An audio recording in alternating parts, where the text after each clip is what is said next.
So, good morning, all of you. Under air pollution and noise pollution control and their control, today we are going to read out or we going to learn about the air pollution control. Okay. Now, why this air pollution is required? This air pollution is required because in our daily life already we are discharging number of pollutants, various pollutants in the river as well as in the air, and the accumulation of these discharge materials or pollutants can create harmful effect to our daily life as well as in our society. So that's why the air pollution control is very much required for our daily life as far as well as for our the society. How can we live in a better life, or how can we omit this kind of air pollutants? Today I will discuss with you. In this air pollution control, basically nature has self-cleansing capacity. Nature can clean the air pollutants as well as the unwanted pollutants or the emission normally which we are discharged in the our environment, in the river, in the air, or any land.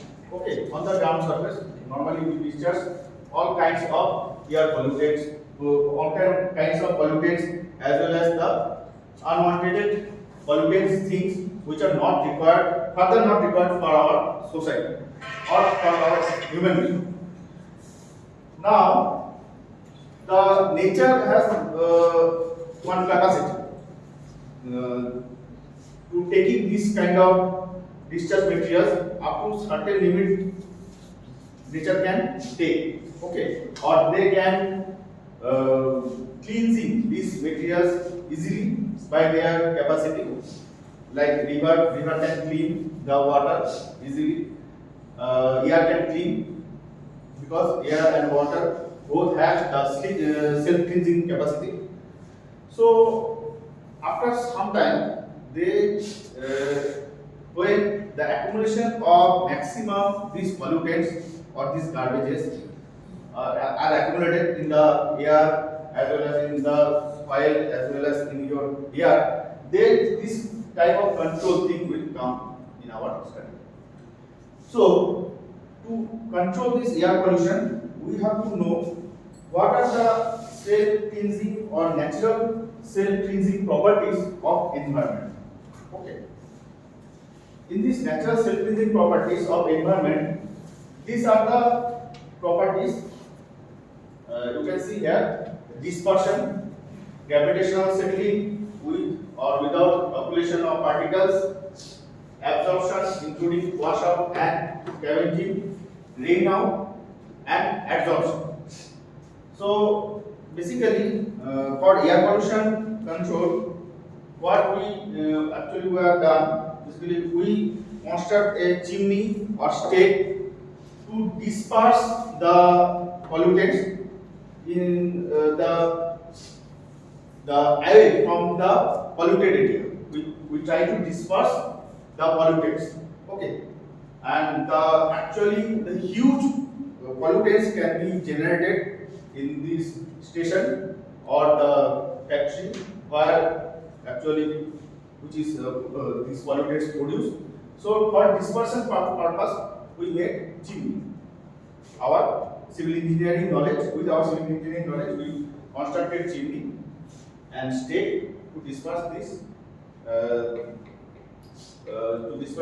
pollutants, air pollutants.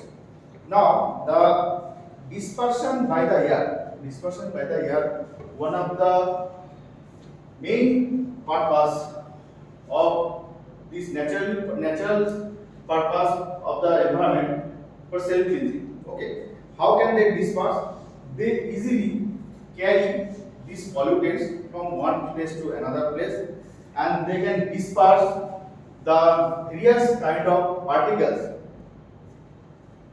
larger particles, micro particles, mini particles from one place to another place. When air pollution is the concern, then under this dispersion, these pollutants can disperse easily, or these pollutants can transport with the help of air from one place to another place and easily can be dispersed.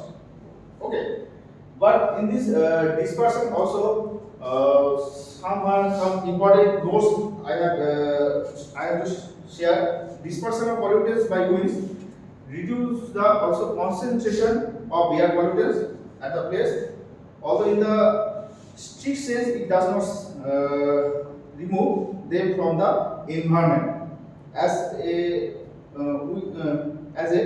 whole, this mechanism is therefore a diluting mechanism. So this dispersion method only dilutes the pollutants and or break the concentration of the pollutants, but it cannot remove, completely not remove. Okay, so the basically the density of the pollutants can be reduced by this natural self-cleansing process. The name is dispersion. Okay. Next, the part of this natural self-cleansing properties, that is gravitational settling with or without population of particles. Gravitational settling, from this name you can identify gravitational means due to gravitational force the pollutants can be settled down. Okay, settled down on the ground surface. After dispersion, when the larger particles, in general, these larger particles 20 times than that these air pollutants, 20 times in the size.